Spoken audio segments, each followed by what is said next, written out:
Connection Partyline also brought to you today by Wimmer Opticians. As today, we got the gruesome twosome in studio here today. One of which finger's a little more gruesome than the other. It's the SWCD boys. It's Dennis and Chris. How we doing this morning, fellas? Very good. It's great to be here. I'm doing well. Chris, good to hear. As welcome back. If Dennis was mad at you the last Partyline appearance, or? It's one of those love-hate relationships. It happens every once in a while. Well, I'm glad to see that the fences have been mended, and you guys are back to. It's just like brothers. Yeah. Sometimes you gotta punch them, duke it out a little bit. Yeah.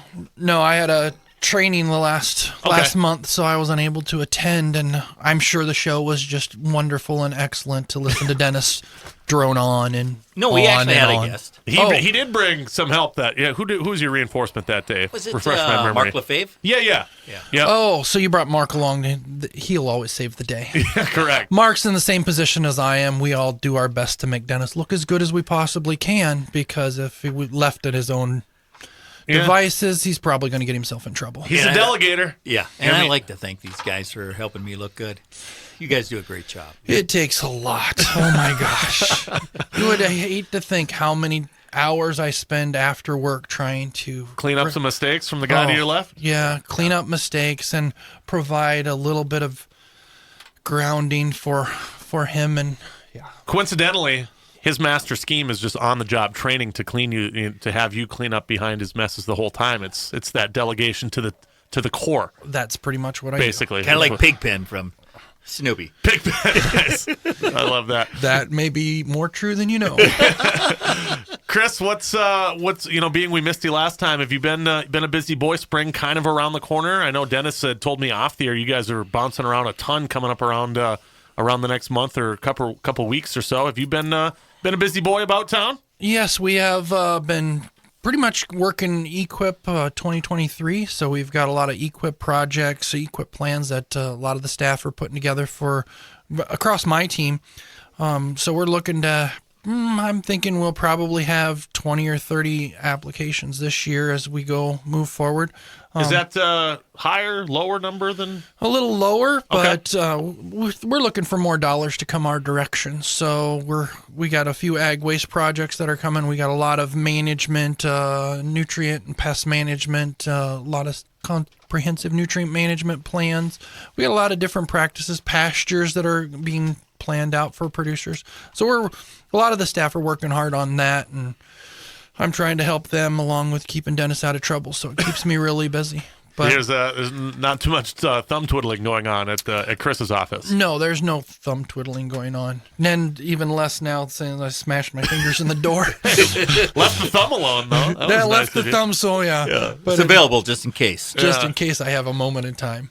Dennis, what about yourself? I know you told me out there you've been bouncing all over as well. Yeah, there's been a lot of conferences, and we actually got one coming up here next week, Monday, at the Greenwell Pub. It's our irrigator clinic. This is hosted by the West Central SWCDs from Benton all the way out to Big Stone, including Swift and Pope and Douglas and Todd and Morrison and Canyon High.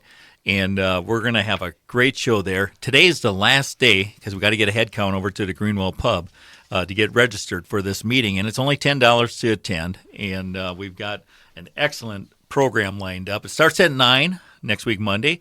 And I get to moderate the event, so you'll get the chance to see me. And if there's anything you want to share with me in person, I would be there to gather those comments. We have Fabian Fernandez from the University of Minnesota. He's going to talk about managing nitrogen for corn production in irrigated sands. And then we've got Jebbe Hazegaard.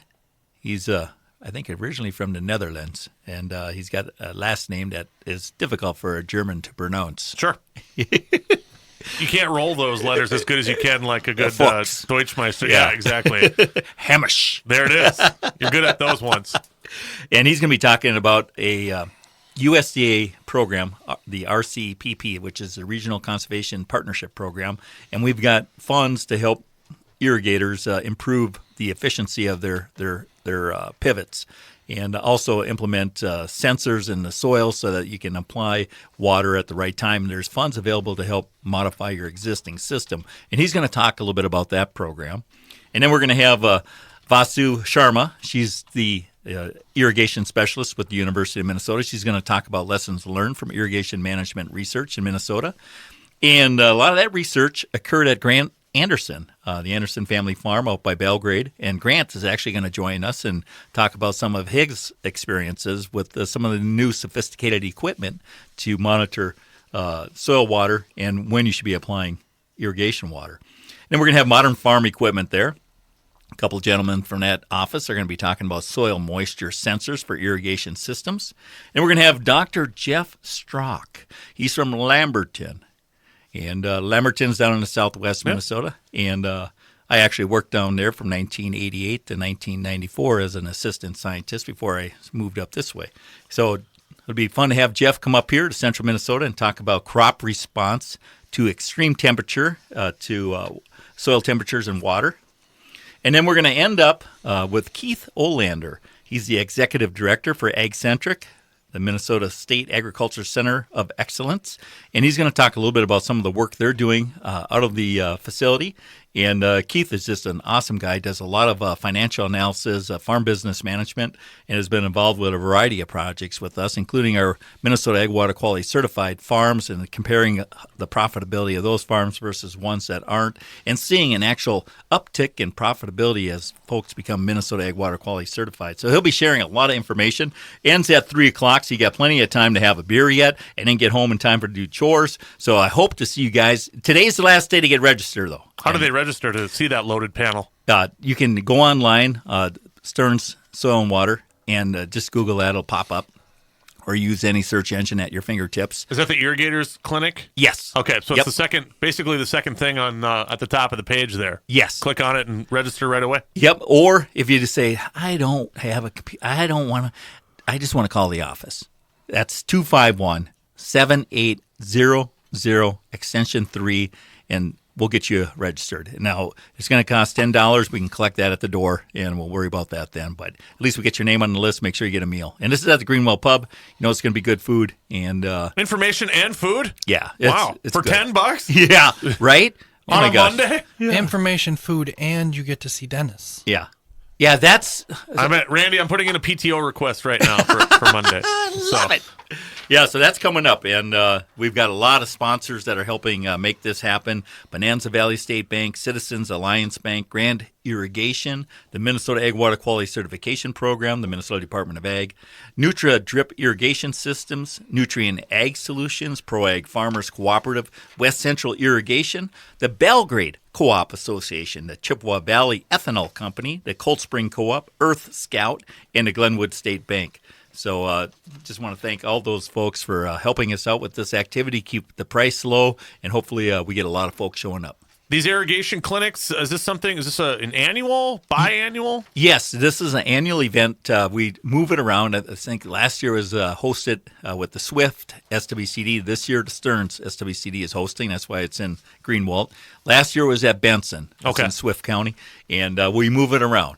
And yeah, it's going to be a great event, and it's in Stearns County. So if we got some irrigators here in Stearns County, and we got about 50,000 acres of irrigation here in Stearns County, we got quite a few farmers, and we got a great event for you. So what's nice is, you had mentioned last year Benson. This year it's right in the backyard. Yes. So you just, and like you said, quick pop in, tasty lunch, great information, networking. Yeah. Cocktail and back to the barn. So yeah, exactly. It's a nice Monday for you, and it's right here. And if you can find somebody to do your chores, maybe you can have 2 beers. Ooh. Now we're talking. Dennis, talking about a second beer, Chris? Yeah. Could you imagine? No, but I think I also heard in that he was maybe volunteering.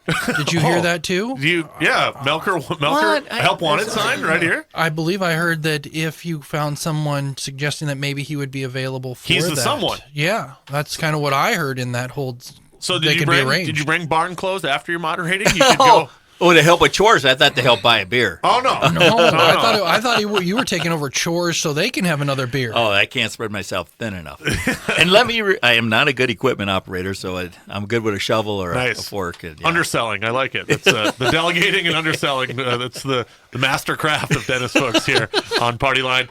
Chris and Dennis, more to come. We'll take a pause right now for news and markets. It is on Sara's Partyline today. We have the boys from the Stearns County Soil and Water Conservation District with us here today. That, again, is Chris and Dennis, as they'll be with us for the final 22 minutes of the 9 o'clock hour coming up on neighbor KASM. We're back to On Sara's Partyline, brought to you by Chiropractic Connection and Wimmer Opticians. We are talking with the Stearns County Soil and Water Conservation District fellas today.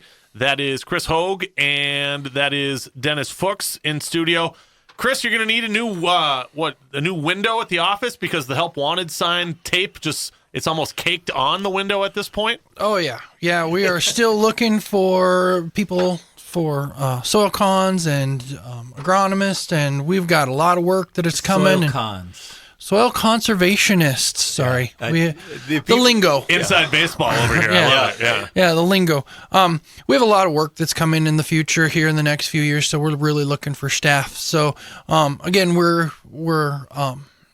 all of our jobs are usually posted on usajobs.gov, and those jobs vary from soil conservation technicians, they basically do a lot of engineering. So they get a lot of in-field experience. So they're pretty much working most of the time outside during the summertime and the fall, building and working construction type projects, 638s, which would be water and sediment control basins, grass waterways, and some, if they're proficient enough, will be working in some sort of ag manure storage type projects. So They can go everything from very simple to very complicated and complex type situations.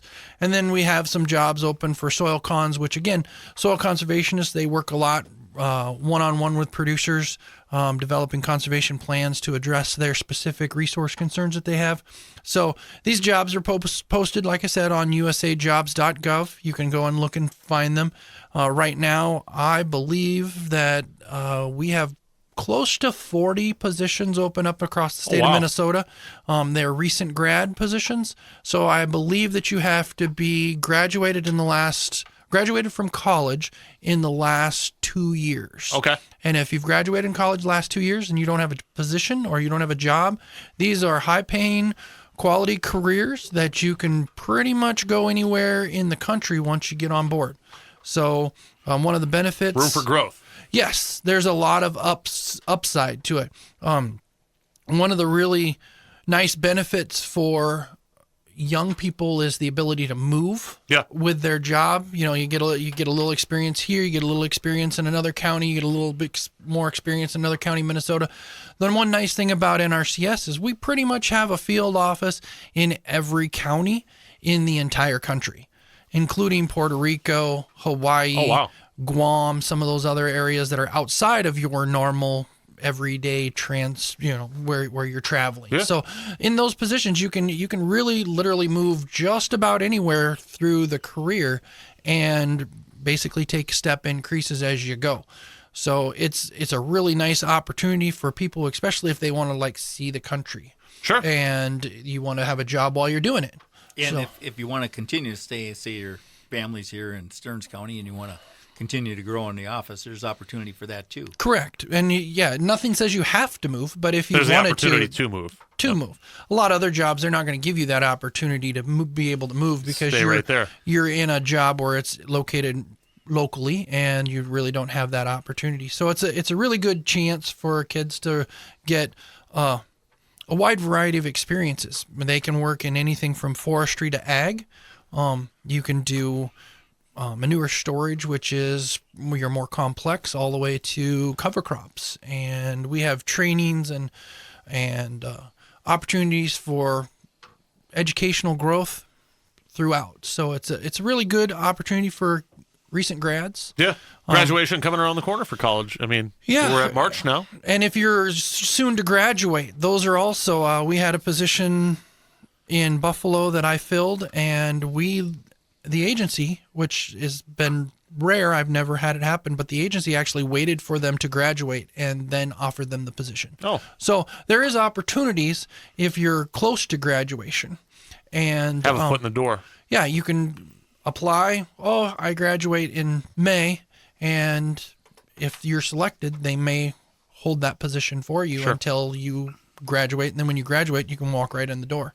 Sorry, don't quit bringing up doors, man. That's not. Yeah, it's right. Not here. I got kind of a twinge in the finger there. But like I was saying, those jobs are open. They're clear across. They're just not in Waite Park. They're clear across the state of Minnesota. There's a lot of different opportunities. Like I said, soil conservationist, soil contech, agronomist, forestry people.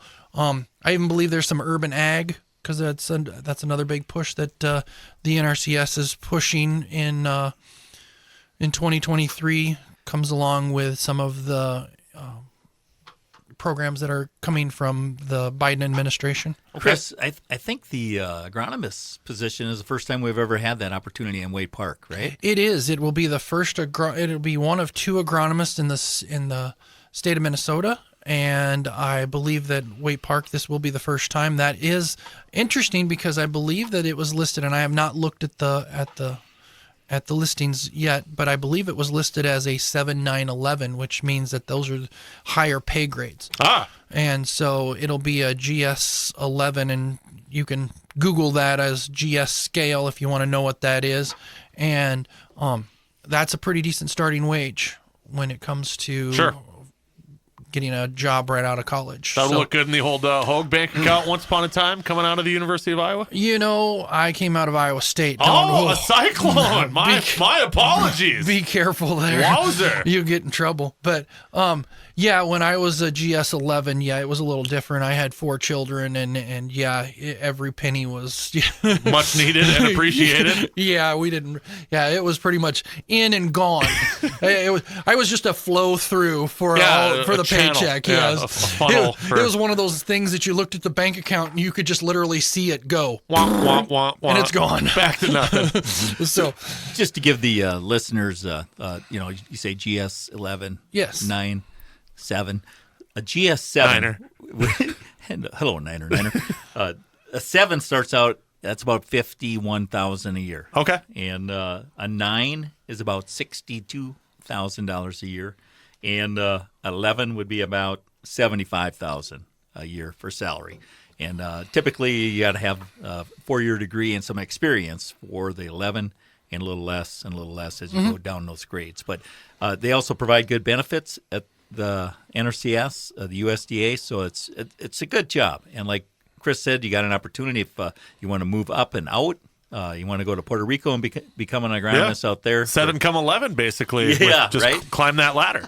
Yeah, 7 come 11. And you can. I mean, there are people who were in the field office that are now in the national office. So they are creating and developing policy in Washington, D.C., and they came from a field office level. So you can literally start from Waite Park field office as a brand new employee, and in time could end up in Washington, D.C. making policy. There we go. So, I mean, that's the transition possibilities from top to bottom. I mean, there's a lot of opportunity for folks. So. Build a ladder to D.C. and climb up every rung, basically. Right there. You can if you want, but the motivation's there. Yeah. Gotcha. So it was usajobs.gov? usajobs.gov, and you can just, I believe that you go in there and you can select the Natural Resources Conservation Service, and then list whatever GS level you're interested in. It has some filters, so any of the folks that are looking, you can kind of go through those filters and kind of tease out what you want. You can select Minnesota. You can select the county. You can select Minnesota. You can't go down as far as the county, but you can select Minnesota, and you can select the job and then series just that siphon, yeah, and then you can just go through find them the from area. there.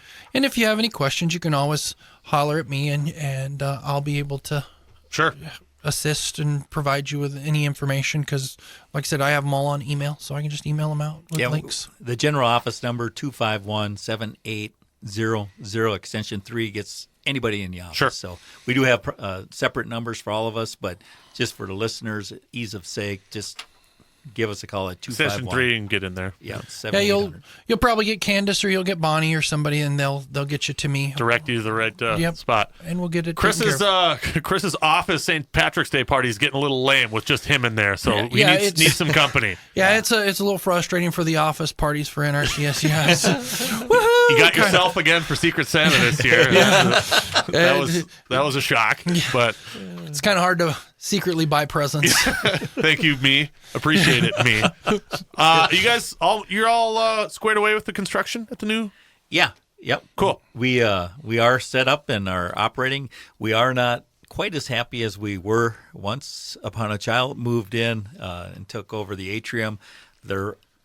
Farmers no longer can access our offices through the north door. They have to come through the south door. The amount of parking on the south side of the facility is a little bit limited, especially in the winter when there's a snow pile there, Mount Marketplace Mall. But we're working on solving that problem by exploring other space opportunities, and something that our lease expires in February of 2025.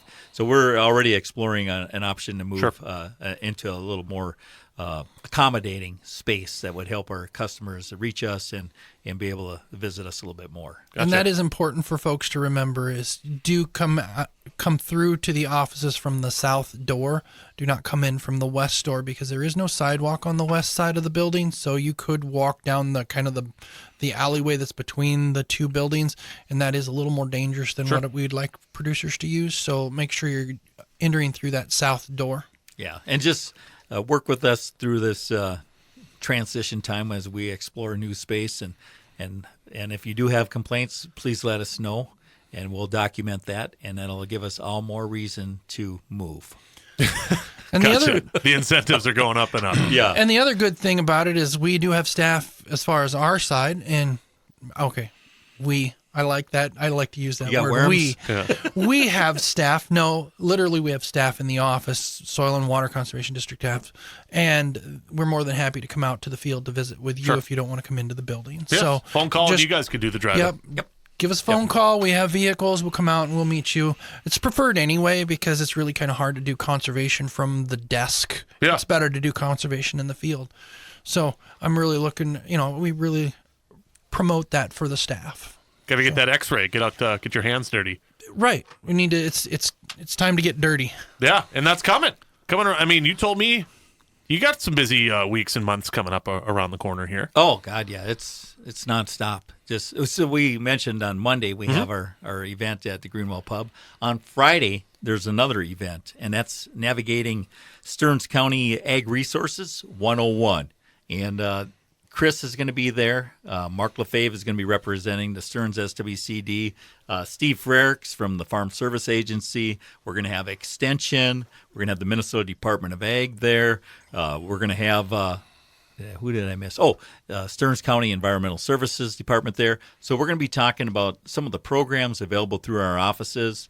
And that's going to be happening on March 10th at 10 a.m., and this is being sponsored by the Stearns County Farm Bureau, Mike Orbeck and crew. And this is going to be free lunch at this event. So it's going to start at 10, and then it's going to have a break at noon for lunch. And it'll continue into the afternoon, depending on how many questions there are from the attendees. Sure. But they do want registration. If you're going to have a free meal. It's like head count again, yeah.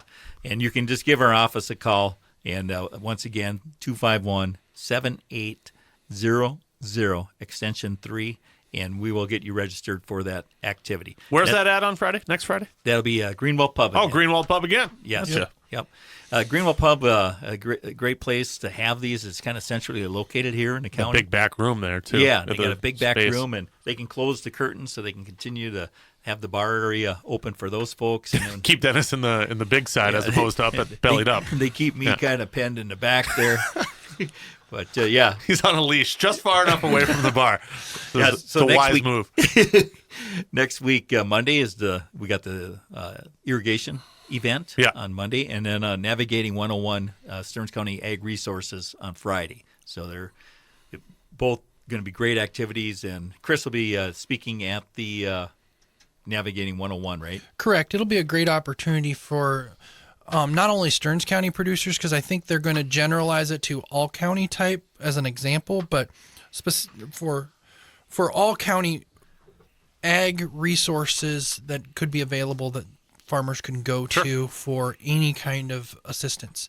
We're utilizing Stearns County folks because that's kind of where it's located. So if you're a Stearns County producer, this would be a great opportunity because you will not have a chance like this to have all of the ag resources all in one location. I mean, this is an opportunity where you can really get in and ask questions and see how things work and where you go to get answers. And I think it'll be a really good training and a really good resource for producers in especially Stearns County. Yeah, to have the opportunity to talk with yourself, Frericks, Lefebvre, Extension, all under one roof with a meal for free. I mean, that's kind of a no-brainer to make your way there next Friday. Yeah, and it'll be a good time. I wish we could have had it maybe a little longer, but again, if the questions are there, we're going to stay until we get the questions answered. And if we can't get them answered, we'll follow up with you afterwards. Sure. I mean, it's a really, like I said, it's a really good opportunity for folks to get some of the answers or to understand where to go to get the answers. And that's really the focus, is to understand where do I go to get the answers for what I'm trying to find out. Yeah, even if you don't get, just finding out where to go is so important. Well, it's just what's interesting to me, guys, is the amount of resources that are available for a central Minnesota farmer that could potentially be untapped. And then you get an opportunity like Monday or Friday or both, if you're hitting both of them, where you get everybody under the same roof there. And like I had said before, the amount of information and I'm going to say logic, but the amount of logic and people coming in there, it's almost a no-brainer. You got to make your way there. Yeah, it's something, like I said, it would be a great opportunity for producers to really just understand where to go for the resources, because there are some producers that they're not tapping all the resources that they could possibly tap to provide them assistance to get conservation resources addressed. And there's a lot of opportunities. In our office, that's the reason why I always say, if you have something that you're working on, come to the office, call the office, and we can have someone come out and meet with you. Maybe we can assist you. Maybe we can't. But doesn't hurt. Not going to know until you figure it out. Doesn't hurt to say, hey, I've got this idea. Can you help me? And if we can't help you, sometimes we have contacts or resources where we can send you. And that's kind of where the soil conservationist comes into play and really provides that assistance to the producer. Go ahead. No. I was just going to switch gears a little bit, because speaking of opportunity, and we got the Inflation Reduction Act funds coming up, and we've got another potential sign up for EQIP. Correct. There's always a sign up for EQIP, but another scoring and ranking with some additional funds through the Inflation Reduction Act. Correct. That is something that is coming around. Senator, or it's not senator anymore. Vilsack, I think. Secretary Vilsack shared that information, I believe, at the Pheasant Fest, that the Inflation Reduction Act is now open, and the signups will end on March 24th. This is a program where it focuses dollars into the EQIP program, and it's really kind of similar to it, but a little bit different.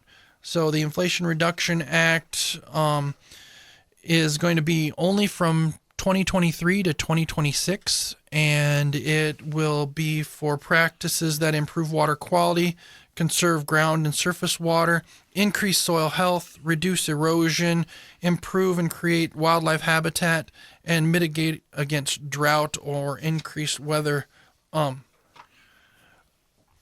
volatility. So what kind of conservation practices, Chris, are we talking about? Well, that's kind of the kicker, because they're going to have to be climate smart agriculture and forestry activities, and there are specific practices that they have listed. Now, this list can change from year to year, but right now for 2023, you have things like conservation crop rotation, no-till, cover crops.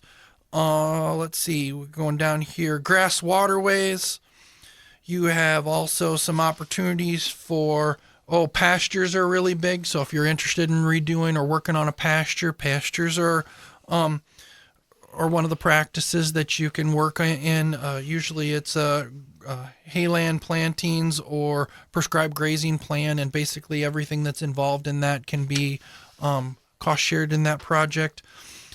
Some of the others, like I said, forestry, silvopasture, which is something that's new, and that's basically farming in trees under trees in forestry. So there's an opportunity there.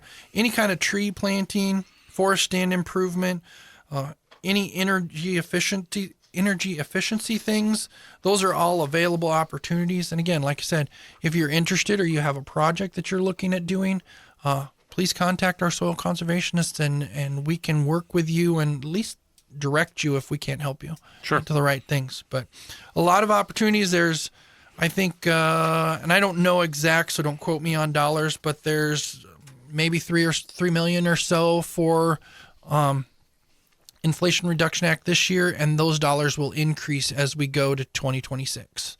So there'll be a lot of dollars available for producers to basically address resource concerns on their farming operations. Gotcha.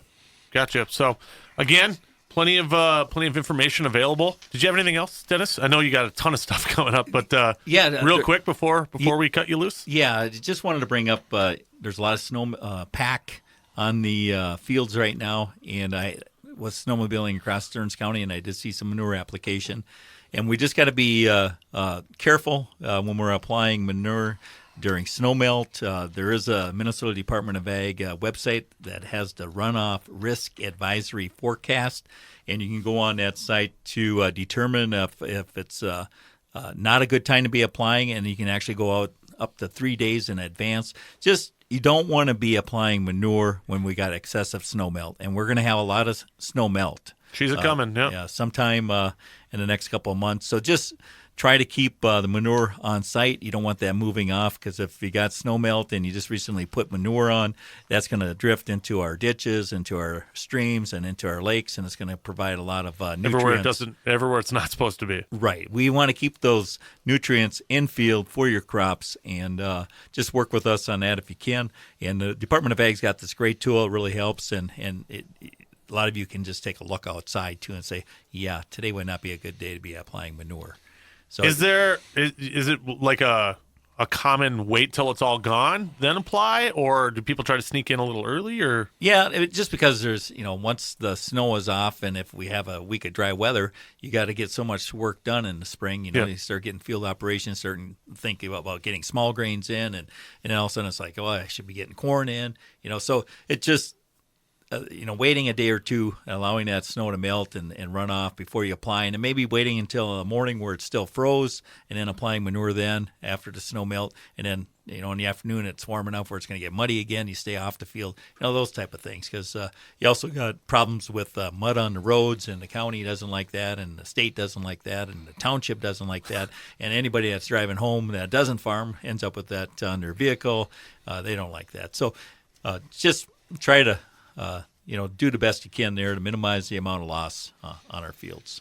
Anybody? Go ahead, Chris. No, I'd just like to quickly challenge producers out there that this spring will be a really good spring to identify neighbors who have used cover crops, and to watch as those cover crops are growing this spring, and see if you can see erosion or anything like that. And if you like the way it looks, again, we have cost assistance that can help you experiment with it. Again, we don't need to do all of your acres, just a little bit to experiment. And Chris, what's so fun with you is that it doesn't have to be the blanket coverage right away. Start small somewhere. Start with a back corner or something like that, and then learn together. You have always talked about how cover crop, it's so different for every scenario.